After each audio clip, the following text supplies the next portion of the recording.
अस्सलाम वालेकुम and hello everyone, welcome back to my YouTube channel. आज का मेरा पॉडकास्ट लिंक कर रहा है विद द प्रीवियस पॉडकास्ट जिसपे हमने बात की थी अबाउट शादी के मसले। और आज का हमारा पॉडकास्ट है अबाउट शादी की दावत, लोग कितने इनवाइट किए जाएं। हम सारे पाकिस्तानी अगर अपनी शादियों में लोगों को नहीं इनवाइट करते तो हमारे जो लोग हैं वो नाराज़ हो जाते हैं। और सादगी से शादी करना तो हमारे लिए ऑप्शन है ही नहीं, क्योंकि लोग क्या कहेंगे का टैग लग जाएगा आपके ऊपर। और इससे ये होता है, इससे हम फाइनेंशियली बहुत ज़्यादा बर्डनाइज हो जाते हैं। अगर आप किसी लड़के या लड़की को देख लें जो मिडिल क्लास फैमिली से बिलोंग करते हैं, अगर वो अपनी शादी में 150 से ज़्यादा और 150 से 350 के लोग होना इज़ वेरी नॉर्मल उनकी शादियों में, क्योंकि इतने लोगों को बुला के आपको बिठा के इज़्ज़त से खाना खिलाना होगा ताकि वो सलामी के पैसे निकाल सकें और आपका ख़र्चा रीइम्बर्स हो सके आराम से। तो ये सारा अगर एक साइकिल है, अगर ये साइकिल होती ना तो कितना सुकून होता। आप मेंटली इतना प्रेशराइज नहीं होते अबाउट मैनेजिंग द इवेंट्स। आप आराम से अपने घर पे इवेंट्स कर सकते हैं, क्योंकि इतने सारे लोगों को 350 लोगों को बुलाकर आप घर में नहीं बिठा सकते। तो आपको ऑब्वियसली उनके लिए कोई हॉल वगैरह करवाना होगा। उनके जो बाकी खर्चे हैं वो भी आप लोगों को देखने होंगे। उनको पिक एंड ड्रॉप, कुछ लोगों को पिक एंड ड्रॉप आपने खुद देनी होती है from the hall to the house और एवरीथिंग। तो शादी पे लोग कितने बुलाने चाहिए, इसका जवाब मेरे ख्याल से यही है कि जितनी आपकी सकत है सिर्फ उतना किया करें। ज़रूरी नहीं है कि आप अपने एक्सटेंडेड फैमिलीज़ के अलावा अपने सोशल सर्कल को भी शादी पे इनवाइट करें। आप उनको बाद में ट्रीट दे सकते हैं या फिर कुछ मिठाई खिला सकते हैं, लेकिन ज़रूरी नहीं है कि आप एक एक बंदे को पकड़ के अपनी शादी पे बुलाएं। और स्पेशली ये एक और मसला ये भी आ जाता है कि जब लड़की की शादी होती है तो लड़के के घर वाले और लड़के के कुछ लोग जो हैं वो भी लड़की वालों पर ज़्यादा ये बर्डन डालते हैं कि हम इतने मेहमान लाएंगे अपने साथ और हमारे इन मेहमानों को आपने ये इतनी इज्जत देनी होगी या क्या।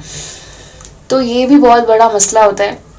मेरे ख्याल से अगर लड़की वाले फंक्शन कर रहे हैं या लड़के वाले फंक्शन कर रहे हैं तो ज़्यादा फैमिली के लोग उन्हीं के होने चाहिए जिनका फंक्शन है, और वो भी सिर्फ उतना ही जितना फाइनेंशियली एक बंदा बर्दाश्त कर सकता है। क्योंकि at the end of the day you also know this कि 500 लोगों को आप बुला तो रहे हैं, लेकिन ज़रूरी नहीं है कि वो 500 लोग दिल से आपकी शादी के लिए खुश हों। आप सिर्फ एक नॉनसेंस खर्चा कर रहे हैं और इससे ज़्यादा कुछ भी नहीं। अच्छा, सेकंड बात आ जाती है कि शादी का जो हॉल है उसका क्या करें। शादी के हॉल का मैंने जिस तरह लास्ट पॉडकास्ट में बात की थी कि एटलीस्ट आपके 2 से 3 लाख सिर्फ हॉल अरेंज करने में लग जाते हैं।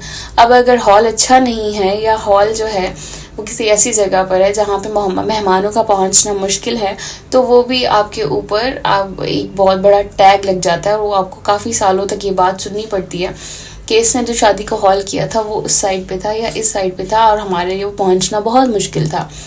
तो मेरे ख्याल से हम लोग बहुत जज्बाती हैं, हम लोग बर्दाश्त कम करते हैं और दूसरों को सुनाने में ज़्यादा हमारा इंटरेस्ट होता है। अब एक बंदे ने, आप लोग ये नहीं सोचते, एक बंदे ने अगर शादी अरेंज की है 150 से 200 या 300 मेहमानों को वो बुला रहा है किसी हॉल में, अगर वो मैनेज कर रहा है, अगर वो हॉल आपके लिए दूर पड़ता है तो दैट्स योर प्रॉब्लम। वो उस बंदे का प्रॉब्लम नहीं है, वो उस बंदे का इशू नहीं है, क्योंकि आपका घर दूर है। तो अगर एक बंदा शादी का खर्चा मैनेज कर रहा है तो उसको रादर आप सपोर्ट करें। आप लोग बोलना शुरू कर देते हैं कि अच्छा ये आपने जो हॉल करवाया था इसमें ये चीज़ कम थी, या इसमें ये वाले कर्टन्स जो थे ये सही नहीं लग रहे थे, या इस तरह के फ्लावर्स होने चाहिए थे, इस तरह से लाइटिंग होनी चाहिए थी, या फिर हमें खाना नहीं मिला, या फिर खाना ठंडा था। तो ये सारी चीज़ें एट द एंड लोगों को मेंटली और प्रेशराइज करती हैं। तो कोशिश किया करें कि अगर आप शादी की दावत में इनवाइटेड हैं या आप शादी के हॉल में इनवाइटेड हैं तो वहाँ पे आप दूसरों को बुरा भला कहने के बजाय ये एहसास करें कि एटलीस्ट आपको जहाँ पे बुलाया गया है तो वो ख़र्चा बर्दाश्त करने वाला बंदा या बंदी खुद सारा मैनेज कर रहा है। तो हो सकता है कि अगर ऊंच नीच हो जाती है तो कोई मसला, इतना बड़ा मसला नहीं होता। अब दोबारा आ जाते हैं अपने टॉपिक पर कि मेहमान कितने ज़रूरी हैं। मेरे ख्याल से अगर आप एक जॉइंट फैमिली में हैं और आपकी जॉइंट फैमिली में आपकी अपनी फैमिली मौजूद है, लड़के की अपनी फैमिली मौजूद है, और जॉइंट फैमिली में हमारे मामा चाचा और ये खाला फूफो आ जाती हैं, तो 50-60 लोग are enough for a function, for an event. लेकिन अनफॉर्चुनेटली अगर मैं ये बात अपनी किसी ख़ानदान में या फैमिली में बैठ के करूँगी, सो वो शायद इस चीज़ को अभी भी अपोज करेंगे, क्योंकि it's not normal in our society to invite only 50 to 60 people. हमारी सोसाइटी में अभी भी यही देखा जाता है कि अगर आप ग्रैंड लेवल पर फंक्शन नहीं करेंगे तो इसका मतलब आपकी शादी की खुशी नहीं है। हालांकि शादी की खुशी डायरेक्टली इन्वॉल्व होती है लड़का और लड़की की अपनी पसंद से, और आप कितना एडजस्ट कर पाते हैं उस फैमिली में, या वो फैमिली आपको कितना एक्सेप्ट कर पाती है। तो अभी भी इस सोशल इशू पे अगर हम बात नहीं करेंगे तो ये चीज़ें कभी भी रिजॉल्व नहीं होगी। आई थिंक आज मैं अगर यहाँ पे बैठ के इस बारे में बात कर रही हूँ तो हो सकता है कि it will take some years और कुछ और लोग इस पे बात करना शुरू करेंगे, और एट द एंड हम उसी ज़माने में वापस आ जाएंगे जिसमें कोविड-19 में हम सिर्फ बहुत सिंप्लीफाइड लोगों को बुला के और सिंपल सी वेडिंग कर देते थे और विद अ सोशल डिस्टेंस। लेकिन क्योंकि वो एक वबा थी, वो एक पैंडमिक था, उस सूरत में हमें करना पड़ा, और लोग बुरा भी नहीं मानते थे क्योंकि वो भी उनको भी अंदाज़ा था कि पैंडमिक की वजह से लोगों ने सिंपल वेडिंग्स की। बट आई एम अमेज्ड, मैंने कुछ ऐसे भी लोगों को देखा था जो पैंडमिक में बहुत सिंपल वेडिंग्स करके, और जब पैंडमिक ख़त्म हो गया और उन्होंने पोस्ट इवेंट्स रखना शुरू किए अपनी शादी के। आई मीन कम ऑन, आपकी शादी हो गई है, यू आर मैरिड नाउ, आपकी नई लाइफ शुरू हो गई है और सारी चीज़ें सेटल चल रही हैं, तो there is no reason to arrange another events for people to invite them. क्योंकि जब एक कहानी शुरू होकर ख़त्म भी हो गई, उसके बाद बुलाने करने का, लोगों को बिठा कर खिलाने का और उनसे गिफ्ट्स वसूल करने का there was no reason to do it. तो मेरे ख्याल से कि अगर आप अपनी शादियों में इतना नहीं कर सकते कि आप लोग 50 से 60 लोगों को बुलाएं, तो प्लीज़ 200 से थोड़ा सा कम आ जाएं, या फिर उनको बाद में जाके आप मिठाई खिला सकते हैं, दैट्स इट। और इस पे बुरा मानने वाली भी नहीं है बात, क्योंकि अगर अगला अंडरस्टैंड करेगा तो वो समझ जाएगा कि उसके पास शायद इतनी सकत नहीं है, एंड दैट्स सो नॉर्मल। आजकल की इन्फ्लेशन के दौर में हमें इस तरह के ख़र्चों को अवॉइड करना ही चाहिए, क्योंकि इस खर्चों में कुछ भी नहीं होता, सिर्फ़ और सिर्फ आपके ऊपर मेंटली बहुत ज़्यादा प्रेशर बढ़ जाता है। ये सिर्फ फैमिलीज़ पर नहीं बढ़ता, लेकिन लड़के और लड़की पर भी इम्पैक्ट करता है।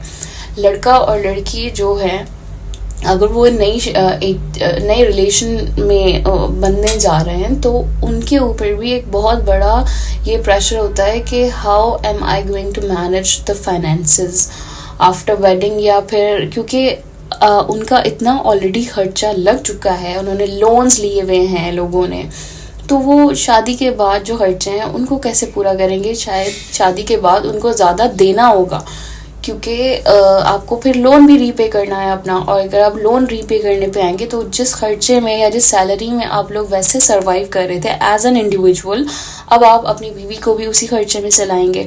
तो रादर डूइंग दैट आप नॉर्मल वेडिंग्स पे आएँ। नॉर्मल वेडिंग्स से मुराद है कि आप 100 लोगों को बुला लें, किसी गार्डन में इवेंट रख लें, किसी दोस्त से पूछ लें। ज़रूरी नहीं है कि आप बहुत एक बड़े बड़े हॉल्स करवाएं और बहुत से लोगों को बुला के उनसे खर्चा पानी निकलवाएं और बाद में रीइंबर्समेंट करते रहें। सो मेरे ख्याल से it's better to avoid inviting so many people, जो कि ज़रूरी भी नहीं है।